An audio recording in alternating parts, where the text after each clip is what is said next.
Boreal Televisión presenta.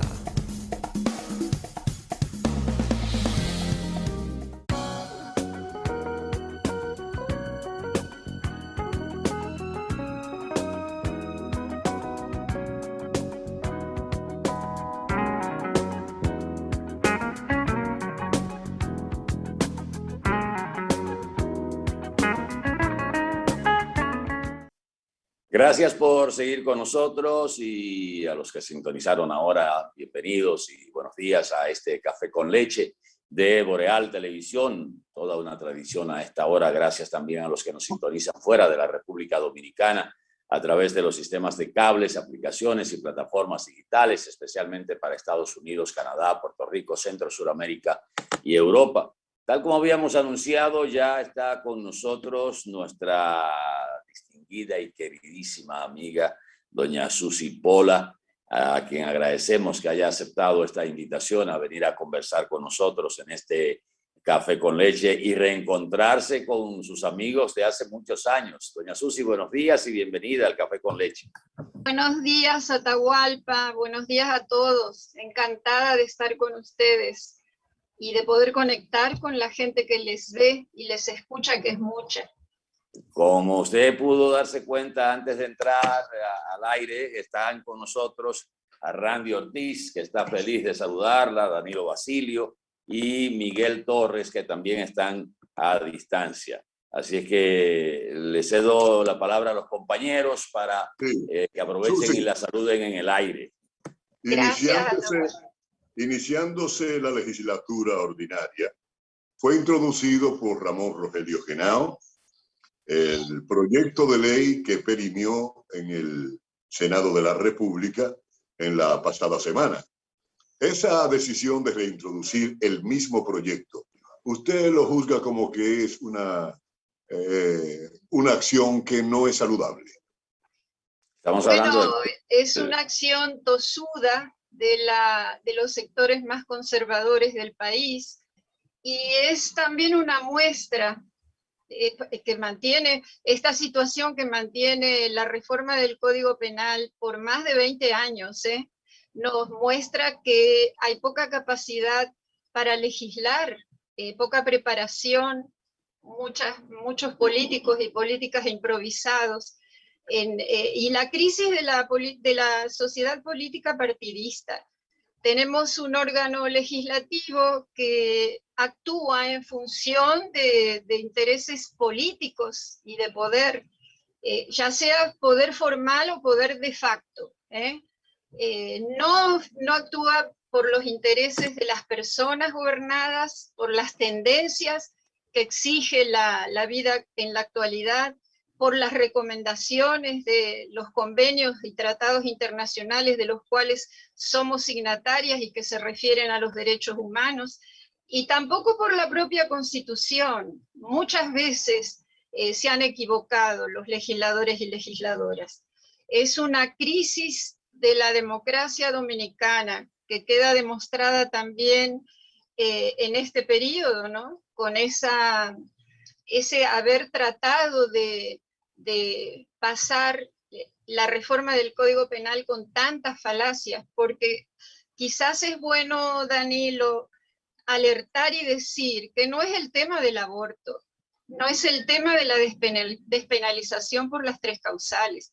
Aquí estamos hablando de la carencia que tiene el Código Penal de tratar desde la legislación el problema de la corrupción de lo administrativa, vamos a decir, de funcionarios y funcionarias. Por lo tanto, es una acción, eso era de esperar y lo sabíamos, que se reintroduciría inmediatamente, pero es una reacción que luce muy soberbia, muy poco madurada, muy poco especializada. Por eso digo que los legisladores y legisladoras en nuestro país lo hacen a partir de acuerdos políticos y con, bueno, esa gran derecha dominicana, conservadora, recalcitrante, tiene mucho poder, porque las iglesias tienen mucho poder. Y el tema de la corrupción no lo tocan porque les afecta a ellos, a los partidos políticos, a los funcionarios, funcionarias, etcétera. Que hay que dejarlos que sigan cogiendo el dinero del pueblo. Randy Ortiz. Sí, Susi, justamente íbamos por ese aspecto, no solamente el asunto de las 3 causales, Claro. pero no solamente en eso, tenemos un nuevo gobierno. Cuando oímos hablar de cambio, y de hecho el hecho de elegir un ministerio público con personas decentes, dispuestas, preparadas, que tenían ya un historial, digamos que de buena práctica dentro de nuestro contexto, ha significado mucho, para mucha gente una gran esperanza. Sin embargo, en otros aspectos, uno se queda esperando, por ejemplo, cuando nombraron los ministros y los ministerios, cada ministerio tiene 6 viceministerios. Uno pensó que, bueno, iban a nombrar al ministro por la voluntad del presidente, pero que por lo menos una buena parte de los viceministros fueran el resultado de concurso. Y no solo eso, sino que si eran 6 viceministros, por lo menos 3 fueran mujeres.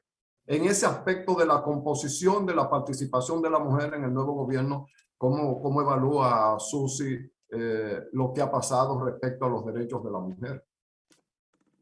Bueno, nosotras sabemos que el Estado dominicano no ha sido administrado nunca por un gobierno que sea, o por un partido que tenga perspectiva de género, que tenga perspectiva de derechos humanos, de inclusión, en fin. Sabemos que esto no es un problema coyuntural, Randy, es un problema estructural. Y esas estructuras androcentristas, machistas, depredadoras, corruptas, va a costar mucho desmontarlas. No que no se va a poder, y yo creo que sí hemos estado comenzando a hacer acciones. En el caso del nuevo gobierno, creo que hay un compromiso o lo tuvo siempre, de no intervención en los otros poderes, que hasta ahora lo ha ido demostrando, o por lo menos le ha costado mucho, pero ha tenido que ir demostrándolo porque ha sido parte de su propaganda de plataforma política. Pero de que no le va a ser fácil, no le va a ser. En un primer año se ven pocas cosas, siempre, no en este gobierno, y el desafío va a ser para los próximos 3 años. El caso es que el país, en todo este transcurso, en los últimos, digamos, 40, 50 años, el país ha sido signatario de compromisos internacionales que comprometen a la República Dominicana realmente, y la comprometen al punto de que hemos tenido sanciones de los tribunales internacionales por no cumplir. Yo creo que eso tiene en la Constitución, las convenciones tienen un rango constitucional también. Y la misma Constitución en el tema de la igualdad compromete al Estado a que establezca acciones que lleven a la igualdad. Tanto en el tema de la violencia como en el tema como en todos los temas de la participación en general. Eso no se ha tenido en cuenta, por supuesto que no. Seguimos siendo, yo creo que en este periodo, no tengo los datos a mano, pero hemos bajado el porcentaje de mujeres funcionarias y en el mismo Congreso. Y claro, las mujeres que están, no es que las mujeres aseguren esa visión holística, esa visión integradora, que no sea exclusiva, no, claro. Pero por lo menos las mujeres son capaces de identificar la propia situación como colectivo mucho más rápido que los hombres. Nosotros tenemos que llegar a tener una igualdad que, bueno, la nueva ley electoral lo dice muy bien, no más de 60 y no menos de 40 para cada sexo, que me parece excelente. Pero no se cumple porque la voluntad en los partidos es una voluntad todavía, que no entiende todavía, que las mujeres tenemos necesidades diferentes y como ciudadanas somos iguales, porque todas las mujeres pagamos impuestos al mismo nivel. Es decir, que todavía nosotros no tenemos un Estado gobernado con una visión amplia, no solamente de género. El género atraviesa todo, porque en cualquier grupo social que veamos, de cualquier nivel etario, sean niños, niñas, sean personas adultas o adultas mayores, siempre vamos a tener, y bueno, atravesado por otras realidades, sean pobres, etcétera, vamos a tener una mitad hombres y una mitad mujeres, diferenciadas las necesidades. Esas diferencias que tienen que verse en la igualdad de oportunidades para todos y todas. No se entiende todavía. Es difícil, es difícil. Doña Susi, yo quisiera englobar dos preguntas al mismo tiempo, aunque tengo tres aquí en el temario, pero comienzo por un lado. Usted habló de que el problema de la visión que ustedes tienen del Código Penal no solo se resume o se resumen al tema de las tres causales. ¿Cuáles son las principales objeciones que ustedes plantean o que usted plantea al Código Penal? Y también si usted entiende que en los últimos tiempos se ha logrado avanzar en la lucha contra la violencia de género. Bueno, voy a comenzar por la última. Claro que hemos tenido avances. Yo recuerdo hace algo más de 35 años, cuando comenzamos a hablar de la violencia basada en el género contra la mujer, que no teníamos nada. Por supuesto que tenemos, pero no tenemos suficiente. Todavía lo tenemos muy sesgado a las actuaciones políticas, en fin, a todas nuestras falencias como sociedad. Pero Atahualpa, yo refiero al documento entregado por la Procuraduría General de la República hace el lunes de la semana pasada, puede ser, en el cual la procuradora Miriam Germán entregó este documento de propuestas para reforma del Código Penal al presidente del Senado, Eduardo Estrella, y en ese documento la procuradora o la procuraduría, porque es un documento común, presenta 14 sugerencias. Ninguna es de las causales del aborto, tengo que decirle. De las 14 sugerencias, 12 tienen que ver con la corrupción, que quizás es extenso, yo las tengo, pero se haría muy extenso decirlas todas y refiero a ese documento.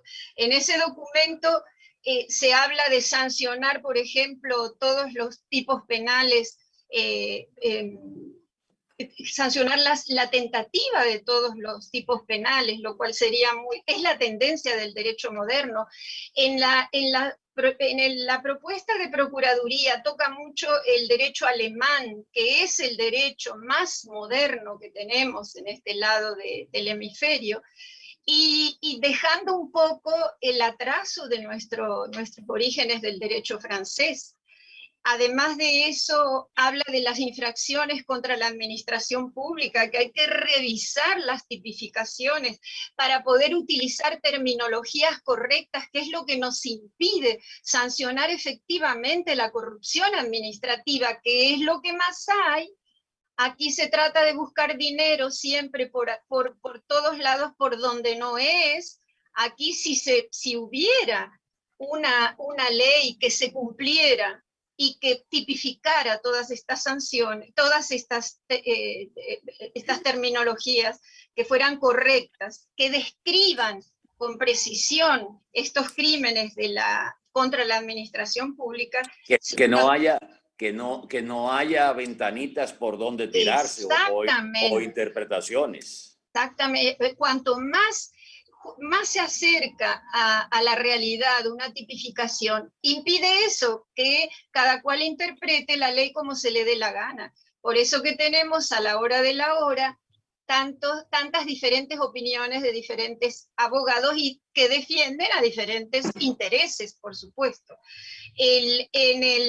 Fíjense que la Procuraduría también habla de la infracción del tráfico de influencias, que deja fuera la conducta de funcionarios terceros, de tercer tipo, algo que pasa con mucha frecuencia. No esperemos que sean los funcionarios de primer rango, aquí todo el mundo delinque, cualquier funcionario de quinta monta aquí tiene el poder de traficar con influencias y de manejar un caso, y así 14, y de esos 14 solo reclama Procuraduría que no se deje de reconocer la violencia de género en el Código Penal, que la sacaron y dejaron solo la intrafamiliar, y también algo con respecto al bullying.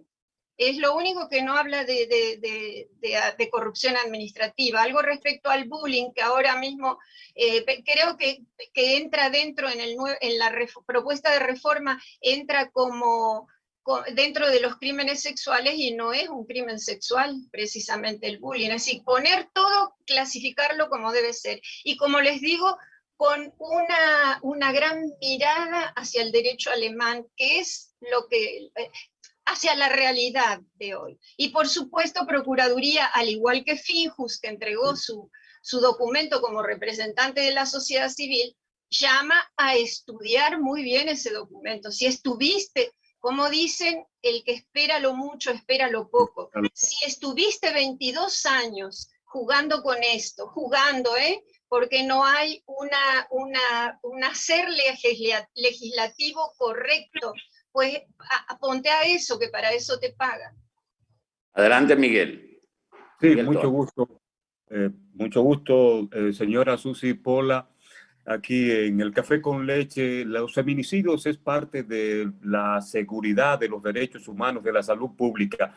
La mujer, muchas mujeres tienen la falda que le pesa, como dice el refrán, pero son seres humanos que, aparte de su belleza, de su delicadeza, entran en acciones violentas.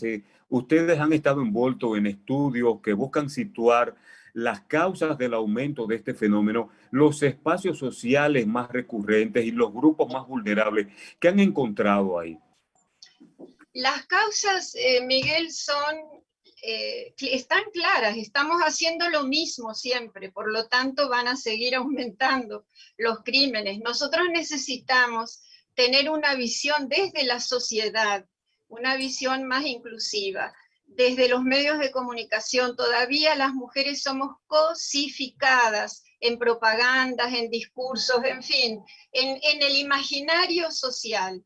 La cosificación remite a que somos propiedad de los hombres, que esa es el presupuesto, lo que nos propone el imaginario de la sociedad patriarcal en que vivimos, y se cumple. Las mujeres estamos envueltas en acciones violentas no como victimarias, sino como víctimas. Y es un fenómeno declarado así desde comienzos de los 90 por las Naciones Unidas y la Organización Mundial de la Salud.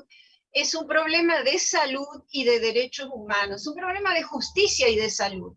Nosotros no lo hemos entendido así. Por ejemplo, el sistema de salud organizado en la República Dominicana no entiende que este es un problema de salud. Cuando sí, donde va primero la mujer y donde se ve más afectada es en su salud, en su integridad. Nosotros no tenemos todavía programas de prevención porque no hay dinero. Acuérdense, no hay dinero, el dinero es para la corrupción política. Por lo tanto, no podemos prevenir que cuando esa mujer va a la emergencia porque fue lastimada, se ahorraría, es un fenómeno que es prevenible, eso es lo grande, que se puede prevenir, pero se necesita invertir. Estamos promoviendo todavía una familia nuclear, mamá, papá, hijos, hijas, muy formal, cuando en la República Dominicana ni siquiera el 50% de las familias son así. La mayoría son hogares dirigidos por una madre soltera, totalmente dirigidos, es decir, lo que le llaman la jefatura de hogar femenina. estadísticamente por el Banco Central, 40 y pico %, otro tanto o casi tanto por ciento de mujeres que dentro de ese hogar nucleado tienen que trabajar al lado del hombre, si no, no llegan. Es decir, que estamos promoviendo, por ejemplo, una familia que quizás a lo mejor el 20% del país la tiene, por lo tanto la imagen no corresponde a la realidad. Estamos viviendo lo que nos dicen las iglesias, un deber ser religioso que no es cierto, y yo aclaro que soy católica y practicante, pero las religiones son las que están pautando. Nosotros vivimos como en una especie de teocracia, y entonces estamos distorsionando lo que se debe de hacer. Por eso, Miguel, estamos igual o peor, y van a aumentar siempre porque no ha cambiado el pensamiento sobre las mujeres. Estamos igual, pensando que las mujeres tenemos un papel en el mundo interno de la cultura. Nosotros estamos divididos en sector público, en lo público y lo privado. La mujer tiene su protagonismo aparentemente en lo privado, cuando todas las mujeres tenemos que trabajar sí o sí, no tenemos otro remedio. Pero aunque salgamos a lo público, se invisibiliza la labor, porque, bueno, la carga sociocultural es muy grande todavía. Sí, como habla Susi, se siente como que no tiene mucha esperanza de que la suerte del proyecto de Código Penal pueda tener una variación. En realidad, ese pesimismo que se siente por los poderes que manejan posiciones contrarias al interés de la mujer, eso significa, Susi, que no tiene ninguna esperanza de que pueda variar el concepto de los legisladores y del presidente de la República. No, bueno, Basilio, en estos días, yo creo en los días que la semana pasada, representaciones de la diversidad de iglesias evangélicas cristianas dijeron que la mayoría de los legisladores y legisladores son pro vida. Por supuesto que las esperanzas nosotras no las perdemos, y yo creo que el movimiento feminista dominicano, en términos de agrupación política, porque somos políticas no partidistas, sino políticas en el sentido real de la palabra, hemos sido el movimiento más coherente de este país. No hemos cambiado nuestro mensaje en los últimos 50 años. Estamos solicitando las mismas cosas. Pero bueno, como dijo la representación de estas iglesias, la mayoría de los congresistas son pro vida, y lo hemos visto. Es decir, pero tenemos cada vez más congresistas, hombres y mujeres, que son pocos y pocas, pero que tienen un pensamiento más integrador, que tienen un respeto a los derechos de las personas, en fin, que van más allá. Por supuesto que la función de un congreso no es legislar en función de su religión. Eso lo sabemos y lo saben. Y lo duro de esto es, Basilio, que cuando tú te reúnes con esas personas, porque me ha pasado, yo trabajé 3 años, desde el 2011 al 2013 inclusive, con los legisladores y legisladoras, y es increíble vivir la doble moral que tienen, porque a ti te dicen, por supuesto que sí, incluso hay quienes te van a referir historias personales en que porque sus hijas se embarazaron, lo que fuera, viajaron a otro país y resolvieron, o aquí mismo en el país, resolvieron con abortos, pero a la hora de votar ellos mismos y ellas mismas dicen, no me puedo suicidar políticamente, como una vez dijo el senador de San Juan de la Maguana, el controversial senador, por no decir amigo de lo ajeno. Eso dijo, yo no me puedo suicidar políticamente. Es un disparate también que las religiones tengan tanta fuerza, pero recuerden que nosotros tenemos el concordato desde el año 1954, firmado por Trujillo y por el Papa Pío XII, dos tremendos turpenes, y ese concordato no se ha podido desmontar todavía, un concordato que le da a la Iglesia un poder terrible, a la Iglesia católica. Entonces aquí, educación, que es la base de la cultura dominicana, está en manos de la Iglesia, son quienes deciden, y el caso grande es que los grupos evangélicos no piden que se quite el concordato, no, piden que a ellos se les dé las mismas ventajas. Sí, entonces imagínense, el Estado laico, que hasta el Papa Francisco lo promueve, en el 2019 yo creo, el Papa se distinguió por ese discurso: el Estado debe ser laico, porque es más justo, porque es más respetuoso, porque es lo que debe de ser.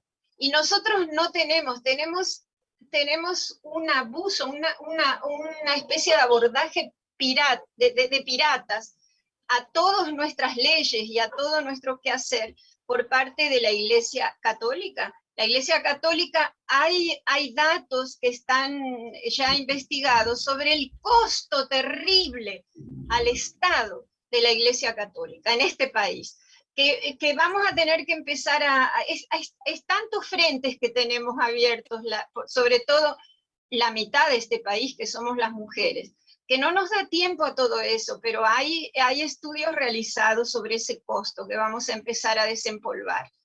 Entonces, bueno, esa es la realidad, Basilio. Muchas gracias, Susi. Atahualpa, no sé si puedo hacerle una última pregunta. No, cómo no, yo lo tengo en carpeta aquí y yo estoy encantado con esta conversación con doña Susi, que tenía mucho tiempo que no hablábamos con ella, y hay que aprovechar lo más que se pueda. Nos vamos a tomar un par de minutos más fuera del horario, pero hay que aprovechar a doña Susi. Adelante, Randy. Así es.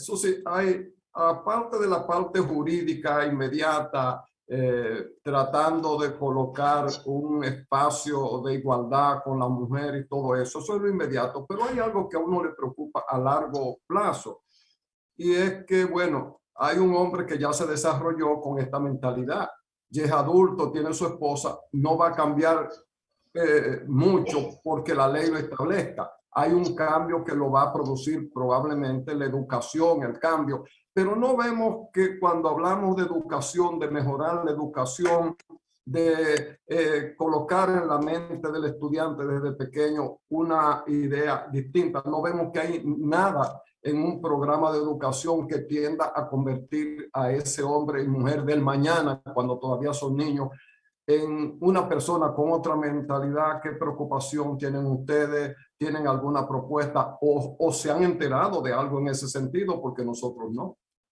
Pero lo que decíamos ahorita, fundamentalmente hay dos sistemas, dos sistemas o subsistemas nacionales que han fallado tremendamente, que es el sistema de educación y el sistema de salud, y que son fundamentales.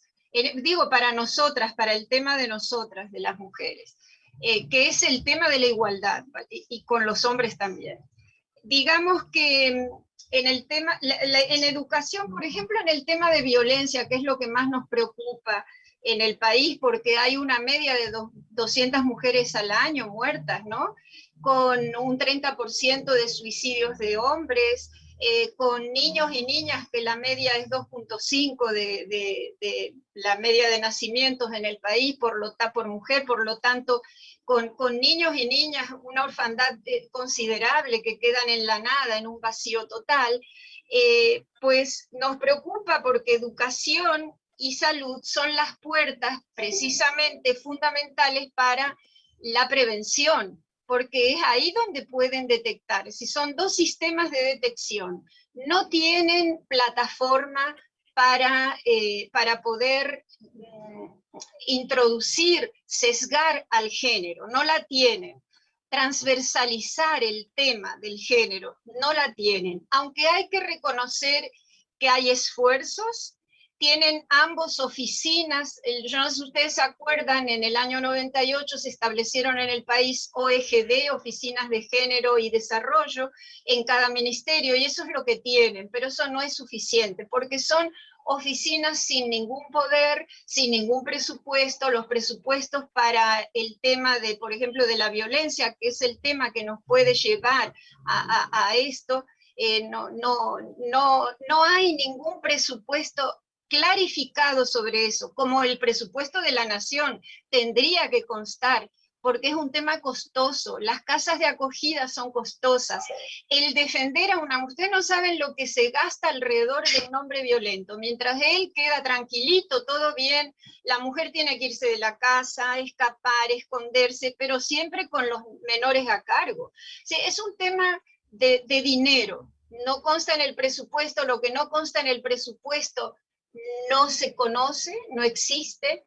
Y entonces esos dos sistemas no han tomado el tema como debe de ser. En el caso de educación, ustedes recuerdan en el 2019, cuando se comenzaron, creo que se hizo una sola reunión de lo acordado para introducir, de lo acordado en conjunto, no por las mujeres, para introducir el tema del género. Se armó un escándalo tan grande que todo se cortó. En ese momento había un ministro también de educación, y ese señor dobló el brazo rápidamente y dejó las cosas como están. Es decir, el concordato, recuérdense, nosotros tenemos el concordato del cual yo entiendo que el Vaticano debiera deliberarnos ya, no a nosotros. Hay casi 46 países donde existe el concordato. Eso es una vergüenza para el Vaticano, una vergüenza grande, porque es una entrada económica que tiene grandísima, y que yo creo que es un poco la lucha de este Papa, que no puede ser abierta, porque si es abierta, ustedes saben que a los papas los matan. Entonces, yo creo que eso es una cuestión tremenda, pero que la estamos viviendo, porque muchas expresiones del Papa, el mismo tema del aborto, el Papa en el año del jubileo, en el 2018-19, ahora no hace mucho, acuérdense que el pecado mortal del aborto solamente lo podía perdonar un obispo, y él quitó eso, pero con mucha diplomacia, porque está dentro de una jauría tremenda. Pero él lo quitó por ese año. Él dijo, no, por este año del jubileo, cualquier sacerdote puede confesar este pecado. Y al terminar el año dijo, queda así, se va a quedar así. Cualquier sacerdote puede confesar este pecado y absolver a esa mujer que muchas veces, y en el caso de las causales, por causas muy justificadas, tiene que abortar. O sea, ese tema, porque la pregunta es en educación, pero ese tema toca directamente, el tema religioso toca directamente a la educación. La educación tiene una intervención de la Iglesia Católica y también de las evangélicas, porque el gobierno firmó acuerdos con las iglesias evangélicas y le entregó un número que en este momento no recuerdo, pero grande, considerable, de escuelas para que las dirija. Es decir, que en lugar de ir para adelante, vamos para atrás. Y la educación es fundamental para ese nuevo hombre, esa nueva mujer, como tú dices, Randy. Imagínate, si esperamos de la familia, esperamos poco. La familia dominicana, esa es la bandera de las religiones, que está en crisis, claro. Está en crisis en todo el mundo la familia, porque hay que cuestionarla como institución. Así que ese es el gran dilema. Como la familia no responde a la educación sexual de los niños y niñas, no responde a la educación integral de esa personita, pues el sistema de educación es el que viene ahí detrás y debiera de tener todas esas previsiones, pero no las tiene. Ahora, el INAFOCAM, que es una institución del MINER, del Ministerio de Educación, ya tiene 3 rondas de maestría en género y algunos 1.800 maestros y maestras que pasaron por la universidad y hacen su maestría. Yo he tenido la suerte de participar como profesora en todas esas maestrías. Y quiero decirles que hay un material humano fabuloso dentro de los maestros y maestras en el sistema de educación que estamos preparando, se están preparando. Y que en un momento dado eso se va a notar, ya se empieza a notar, pero los cambios socioculturales llevan generaciones, ¿se acuerdan ustedes? Eso no es cuando un funcionario dice aplicamos desde el año pasado tal política y miren el resultado, no es verdad. Los cambios socioculturales tardan generaciones. Doña Susi, ya finalmente de nuestra parte, ¿cuál es la evaluación, si me lo puede hacer un poquito resumido por el tiempo, de este primer año de gobierno del presidente Luis Abinader que se cumplió en el día de ayer? ¿Cuál es su evaluación? Bueno, yo acuérdense que no soy política partidista, pero yo creo que ha sido refrescante dentro de las muchas cosas que faltaron, pero cambiar siempre es refrescante. Nosotros podemos tener un buen partido, pero si lo tenemos 20 años o más de 20 años ya no es un buen partido. Yo creo que el cambio ha significado refrescamiento, como siempre. Yo tengo 51 años en el país y yo recuerdo el cambio con el presidente Guzmán, que fue una alegría interna ciudadana, porque estábamos cansados con J y ahora también. Yo creo que este presidente lo que más yo puedo apreciar es que prometió no inmiscuirse en los otros poderes, y lo noto, hasta ahora lo noto, en un gran esfuerzo, cuidado, pero hay que esperar, porque como les dije, no tengo grandes esperanzas de la misma estructura. Si no se cambia, si no se desmontan, si no se hacen grandes cambios, va a seguir siendo lo mismo. Entonces, para decirle a Basilio, no, yo no estoy desesperanzada. ¿Saben por qué? Porque soy una mujer que he decidido desde muy joven vivir la historia como activamente, no quedarme atrás y contemplarla. Y las mujeres estamos muy activas, las mujeres y muchos hombres estamos activas y activos a que los cambios se realicen. Y estamos dispuestas a priorizar este tema hasta que la vida se cumpla, hasta que yo cumpla mi ciclo de vida, yo voy a estar levantada. Y así hay muchísimas mujeres y una esperanza, muchísima gente joven que está realmente pensando lo mismo. Así que es lo que puedo decir. Ya. Muchas gracias a doña Susi Pola, un placer enorme tenerle en el programa como siempre, habernos reencontrado y darle un abrazo a distancia. Me alegro mucho de verla con el mismo espíritu de todos los años, la misma Susi de siempre, la combativa y con criterios muy claros. Un abrazo, doña Susi, de parte de todo el equipo. Abrazos a ustedes. Gracias. Buenos días, días. amigos. Gracias por la atención. Esperamos que nos acompañen mañana cuando comenzamos el bloque que produce Boreal Televisión. Que el día de hoy sea productivo, con la gracia de Dios, y nos vemos mañana. Hasta pronto. Boreal Televisión presentó